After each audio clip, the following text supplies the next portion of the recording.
یہ کہانی ہے پاکستان میں خدائی تحفہ بن کر آنے والی ڈاکٹر روت فاؤ کی۔ یہ ان نایاب انسانوں میں سے ایک کی کہانی ہے جن کی زندگی پر اساطیری داستان کا گمان ہوتا ہے۔ اس عظیم خاتون کی کہانی کو لفظ میں سمونا کوئی آسان کام نہیں ہے۔ یہ بلند حوصلہ خاتون اپنی زندگی کے آخری لمحہ تک پاکستان میں ابن مریم کی سنت پر عمل پیرا رہی۔ 56 سال پہلے 8 مارچ 1960 کی ایک عام سی دوپہر تھی جب ایک پری چہرہ نیلی آنکھوں والی خوبصورت دوشیزہ نے پاکستان کی سرزمین پر اپنا پہلا قدم رکھا۔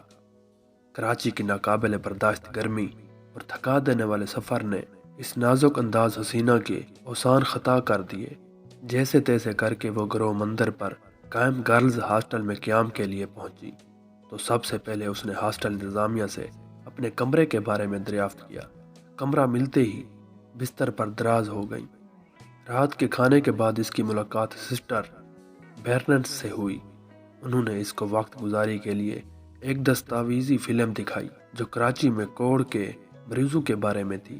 اس خدمتگار پری نے یہ فیصلہ کیا وہ اس مرض کے خلاف عملی طور پر کام کرے گی۔ جزام یعنی کوڑ ایک ایسا مرض ہے جس میں مریض کا جسم گلنا شروع ہو جاتا ہے، جسم میں پیپ پڑ جاتی ہے اور اس کے ساتھ ہی انسان کا جسم ٹوٹ ٹوٹ کر گرنا شروع ہو جاتا ہے۔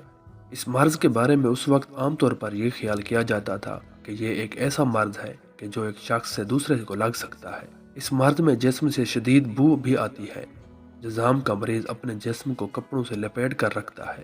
یہ مرض لا علاج سمجھا جاتا تھا اور جس انسان کو یہ مرض لاحق ہو جاتا اسے شہر سے باہر پھینک دیا جاتا اور یوں وہ مریض سسک سسک کر دم توڑ جاتا تھا۔ اس لڑکی کو انسانوں کی خدمت کرنے کا جنون تھا۔ یہ پیدائشی خدائی خدمتگار تھی۔ اس خدمتگار پری کو بس پتہ چلنا تھا کہ وہ کوڑ کے مرض میں مبتلا لوگ بہت برے حالوں میں اس شہر کراچی میں زندگی گزار رہے ہیں۔ وہاں کی حالت دیکھ کر جرمن دوشیزہ کا دل خون کے آنسو رو پڑا۔ بستی کے بازی ایسی بیماری میں مبتلا تھے کہ انہیں دیکھ کر گھن آ جائے، کیونکہ کوڑ جیسے موذی مرض نے ان کے جسم کو اس قدر خراب کر دیا تھا کہ زخموں سے رستی پیپ اور خون کے بدبو وہاں کھڑا ہونا بھی محال کر دے۔ جزام کے مریضوں کی حالت دیکھ کر اس خدمتگار پری نے ذلتوں کے مارے ان انسانوں کے لیے خود کو وقف کرنے کا فیصلہ کیا۔ کوڑھی مرد، عورتیں، بوڑھے، جوان انتہائی برے حالات میں ان بستیوں میں رہ رہے تھے۔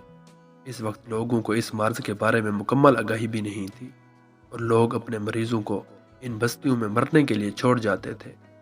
یہ خدمتگار پری جب ان بستیوں میں پہنچی تو دیکھا کہ جگہ جگہ گٹر کا گندا پانی کھڑا تھا اور ہر طرف خلاظت کے ڈھیر لگے ہوئے تھے۔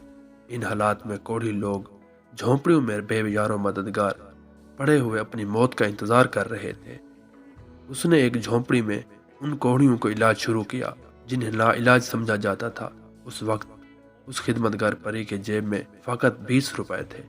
ڈاکٹر روت فاؤ نے اپنی زندگی کے 50 سال جزام کے مریض کے خلاف جنگ کرتے ہوئے پاکستان میں گزار دیے۔ انہوں نے پاکستان میں جزام کے مریضوں کے لیے اپنی جوانی، اپنا ملک، اپنا خاندان، یہاں تک کہ اپنی زندگی بھی قربان کر دی۔ ان کی آخری آرام گاہ پاکستان کی پہلی QR ویریفائیڈ قبر ہے۔ QR ویریفائیڈ اس لیے کہ یہ پاکستان میں اپنی نوعیت پہلی ایسی قبر ہے جس پر QR کوڈ کی سہولت موجود ہے۔ یعنی اب کوئی بھی ایسا شخص جو ڈاکٹر روت فاؤ کی قبر پر زیارت کے لیے حاضر ہوگا، وہ اگر ڈاکٹر روت فاؤ کی زندگی اور ان کی خدمات یا دیگر معلومات جاننے کے خواہش مند ہو تو وہ اپنے موبائل فون کے ذریعے ان کی قبر پر بنے ہوئے QR کوڈ کو اسکین کر کے تمام معلومات اپنے اسمارٹ فون کے اسکرین پر حاصل کر سکتا ہے۔